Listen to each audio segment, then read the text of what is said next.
Assalamualaikum warahmatullahi wabarakatuh. Perkenalkan, nama saya Alif Syahdan dengan NIM 230513101176 dari kelas 2351 KPIE. Di sini saya akan menganalisis tentang atau podcast Deddy Kobuzir dan Denny Sumargo untuk memenuhi tugas ujian akhir semester komunikasi interpersonal. And close the door.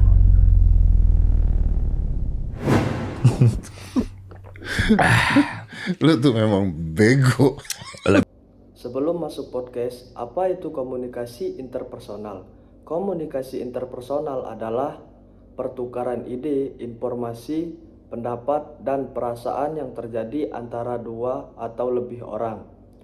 Dan dalam komunikasi interpersonal adanya 3 kebutuhan, yaitu yang pertama afeksi, dan yang kedua inklusif, dan yang ketiga kontrol. Lebih ke brengsek ya. Belum mulai dia udah ketawa. Gue seneng banget kalau bisa bikin lu ketawa, sumpah. Semua yang gue lakukan kemarin itu adalah untuk bikin lu ketawa. Gua kan udah chat lu dari awal deh. Lu ngapain? Jalan-jalan. Dalam menit ke-4.55 adanya sebuah afeksi, yaitu mempunyai atau memberikan rasa kasih sayang. Yang dimana sebelum podcast mulai pun mereka sudah tertawa dan bercanda dalam menjalin komunikasinya. Jadi setelah gua podcast sama Pak Farhad Abbas. Oh udah. Iya. Udah. Menurut dia itu dipermalukan ya. Ya, ini maaf Pak Farhad kalau saya salah-salah ngomong ya. Saya mah takut hukum. Ya kan, apalagi Anda pengacara yang Dalam menit ke-2.16 yaitu adanya kontrol. Kontrol mampu mempengaruhi seseorang yang dimana Deddy Corbuzier sebelum berbicara dia meminta maaf kepada Farhad Abbas agar tidak terjadinya kesalahpahaman. Dia mampu mengontrol dalam komunikasinya. besar. Jadi Anda itu mempermalukan tuh yang pertama. Karena lu datang ke tempatnya dia. Gue udah nanya, kok bisa datang dia? Ya kan? Kata dia, lu minta Sherlock. Iya. Terus gue bilang, kenapa lu kasih? Ya orang minta Sherlock. Tapi dia datang tiba-tiba. Ya kan minta Sherlock pak. Udah pasti datang. Gitu kan. Iya. Tapi lu datang, lu bawa kamera. Dan lu sifat lu tuh angkuh. Oke. Angkuh gitu. Terus diajak salaman nggak mau. Terus lu bawa suku, badik lah, apalah. Oke. Gue udah nanya tuh. Padahal dia bilang pukul tuh PKL kata dia. Dia bilang gitu. Iya. Pekerja praktek kerja lapangan. Bando. Bando tuh apa ya? Anti dosa gitu. Dia punya singkatan banyak sih. Iya. Hajar barisan tuh, anti dosa. barisan anti dosa. Iya, barisan anti gitu. dosa. Hajar tuh hukum jamin rakyat. Terakhir dia kasih gue itu tuh. Iya betul. Itu yang bikin gue pulang sih. Iya. Iya benar, karena beres. Iya, gue taunya Hajar di KBBI dipukul. Iya, gue taunya pukul tuh pedagang kaki lima. PKL. Iya, dia punya singkatan dia sendiri lah gitu. Gue bilang tae kan bahasa Koreanya. Bahasa Korea bagus. Bahasa daerah itu, kalau bahasa Korea itu the great. The great. Kalau bahasa daerah itu Toraja, ada juga Bugis, itu artinya tidak. Tidak ya? Tidak. Jadi dia pengen mengubah kata itu menjadi tai. Padahal lu tulisnya tae. Tae. Dia ingin membuat itu menjadi kotoran. Oke. Jadi saya bilang gini, kalau dia mengubah itu jadi kotoran, semua bahasa-bahasa yang sudah ada di daerah atau di Korea ini dia harus berubah menjadi kotoran ini. Dan saya nggak tahu nih orang-orang setuju nggak, ya kan? Iya. Iya, jadi saya pikir jangan. Apalagi lu baru pulang dari Korea ya. Masih kebawa tuh Korea-Koreanya kan. Iya, di imigrasi gue bisa ditangkap nanti. Kenapa kamu rubah kata tae ini menjadi kotoran?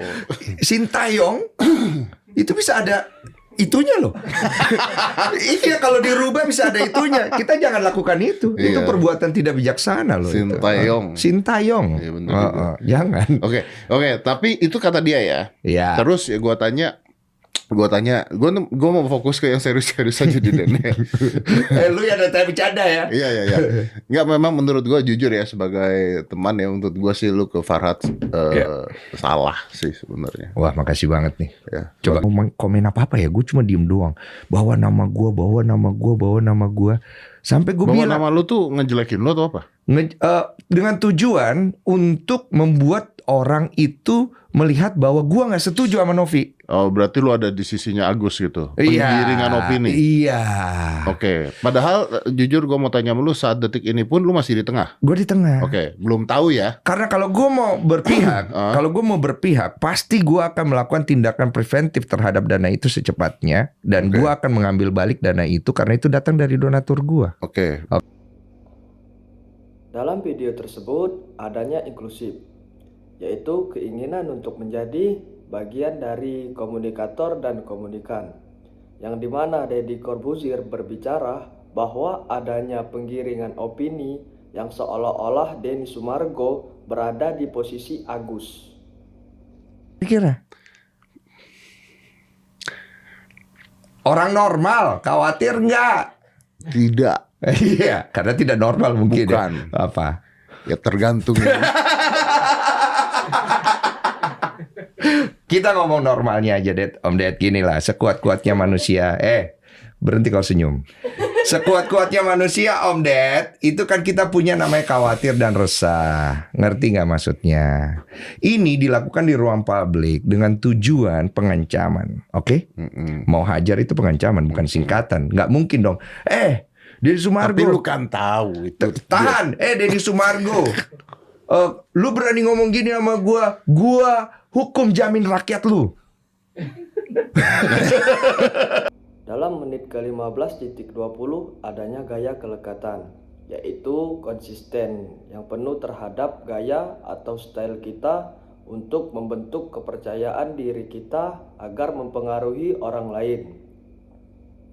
Yang dimana dalam podcast tersebut Denny Sumargo berbicara dalam pandangannya untuk mempengaruhi Deddy Corbuzier. Dalam podcast tersebut terdapat adanya ciri komunikasi interpersonal, yaitu selektif, yang dimana selektif ini ia akan melakukan komunikasi jika ada 3 kebutuhan, yaitu yang pertama afeksi, inklusif, dan kontrol. Jika sudah memenuhi 3 kebutuhan itu, dapat kita lihat dari podcast tersebut, itu sudah ada keakraban dari Denny Sumargo dan Deddy Corbuzier, karena mereka sebelumnya sudah kenal dekat. Maka dari itu dapat dikatakan bahwa adanya selektif antara komunikator dan komunikan tersebut. Itulah analisis dari saya.